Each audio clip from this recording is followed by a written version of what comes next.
flooding, demo theft, lineup changes. This was just the tip of the iceberg when it comes to all of the roadblocks that prevented Canadian indie rock stalwarts Always from completing their third album, Blue Rev. The pressure was on to deliver another critically beloved record after their 2017 Juno Award-winning sophomore LP, Anti-Socialites. But with everything standing in their way, not to mention a global pandemic, finishing this album became so taxing that it ended up taking the band over half a decade to complete it. Circumstances both ordinary and entirely unpredictable stunted those sessions. Always toured more than expected, a surefire interruption for a band that doesn't ride on the road. A watchful thief then broke into singer Molly Rankin's apartment and swiped a recorder full of demos, one day before a basement flood nearly ruined all of the band's gear. They subsequently lost a rhythm section and, due to border closures, couldn't rehearse for months with their masterful new one, drummer Sheridan Riley and bassist Abby Blackwell.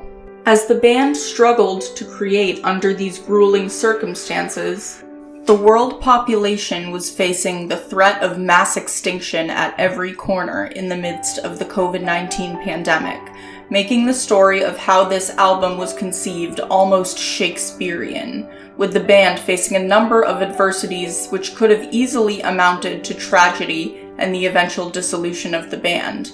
But in spite of everything that stood in their way, Always persisted, cranking up the volume substantially on this triumphant return of an album, now armed with indie super producer Sean Everett, who is best known for his work with Big Thief and the War on Drugs. The result was the band's most loud, bold, bright, and sincere album to date. Always has always written melodically sophisticated pop that connects with listeners on an emotional level, combining the wistful resonance of college rock, indie, and shoegaze bands like Yo La Tengo and My Bloody Valentine, with the jangly twee tones and angular rhythms of power pop bands like the Feelies and Teenage Fan Club. Rankin's writing on this album absolutely knocked the wind out of me when I first heard it, with an anecdotal retelling of heartbreak in everyday life derived from the famous short stories of Canadian Nobel Prize-winning fiction author Alice Munro. Like Rankin's songwriting on the album, Munro's prose is childlike, uncomplicated, and accessible, exploring the immediate pleasures of everyday life and the human condition in a revealing style of prose. There's a specific story that she has on Dear Life. It's called Amundsen. It's just the most tragic love story in a rural place where it's just cold and punishing in the winter. This woman really feels like she has found love in the future and it's just pulled out from under her. It affected me in such a profound way that I think I was yelling after I had read it. But I just love her skill of saying so much with so little and doing it many, many times in an anthology. The album opens with Pharmacist, a song where Rankin reflects on getting trapped in a psychological downward spiral after she runs into her ex-partner's sister at the pharmacy.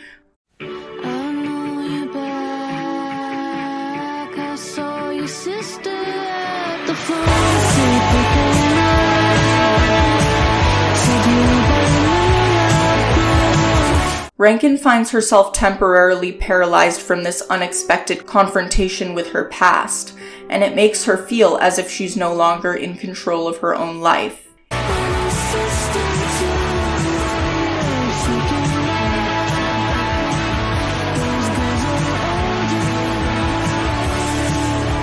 It's stanzas like these where Rankin's literary panache really takes center stage.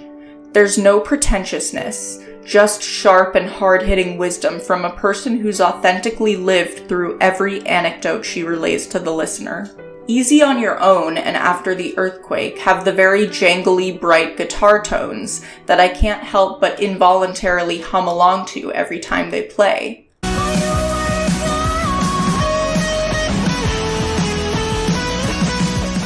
And oh my god, that abrupt switch where it slows down to nothing but Rankin's voice and soft synth pads in the background.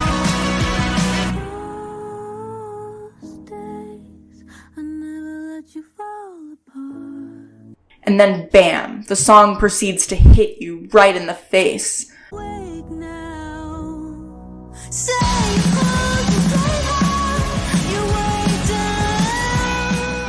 I mean, talk about a masterclass in dynamics. The most anthemic and sing-along ready track on Blue Rev is Belinda Says, a song about wanting to forget about the difficult circumstances of a life situation that you're trying to escape. A major way of coping with this is to find solace in the close company of pop songs on the radio. And on this song, Rankin confesses that one of her go-to escapist pop anthems is Heaven is a Place on Earth by Belinda Carlisle.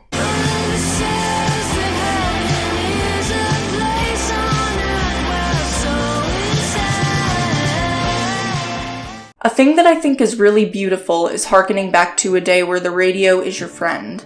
At least I felt that way when I was little. I would throw on the local station that was playing all the current hits, like Natalie Imbruglia or something. You feel like they're keeping you company. To embody the view of Belinda Says, it's like, if Belinda says this, then it must be true. I don't always have an easy $100 to drop on resale tickets whenever I want to see a band, so I sadly wasn't able to catch Always in New York last month, but a friend of mine who did go see them told me that every single audience member was belting every word to Belinda Says. It's the Archie Marry Me of this album. It doesn't matter what your level of investment in this band is. If you go to see them and you hear this song come on, you can't help but sing along to every word. Because it just has that magnetic power.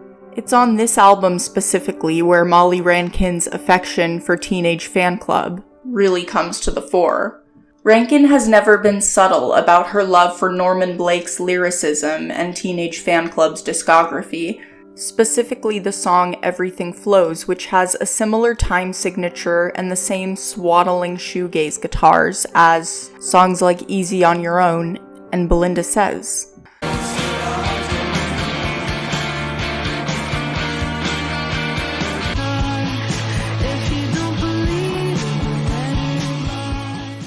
On this album, Rankin really allows herself to get lost in the emotionally overpowering noise and washed-out production without it completely suffocating her, which is very impressive and a major testament to her storytelling abilities and her voice. She comes from a family of Celtic folk players, and even though Blue Rev is a rock album, it does have a lot of very folky qualities. It might not necessarily be folk music on paper.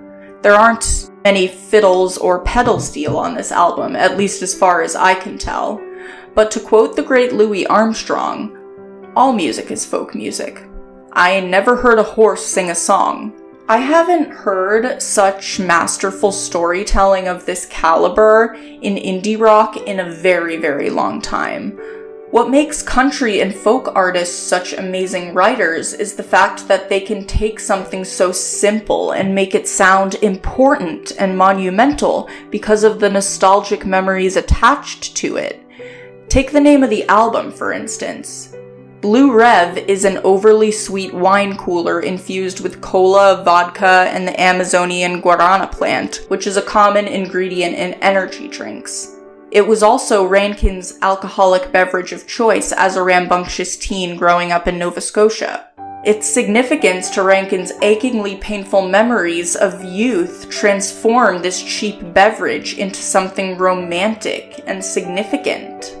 2022 has admittedly been a slow year for me as a music consumer and content creator. Don't get me wrong, I have nothing against year-end lists, but for whatever reason, I just couldn't bring myself to compile a top 10 or top 20 this year as I approach my quarter-life crisis. Could it be that I'm simply getting jaded and tired of scraping by just to stay ahead of the curve and listen to as much as possible, when having everything that's ever existed right at my fingertips has made keeping up with everything new next to impossible?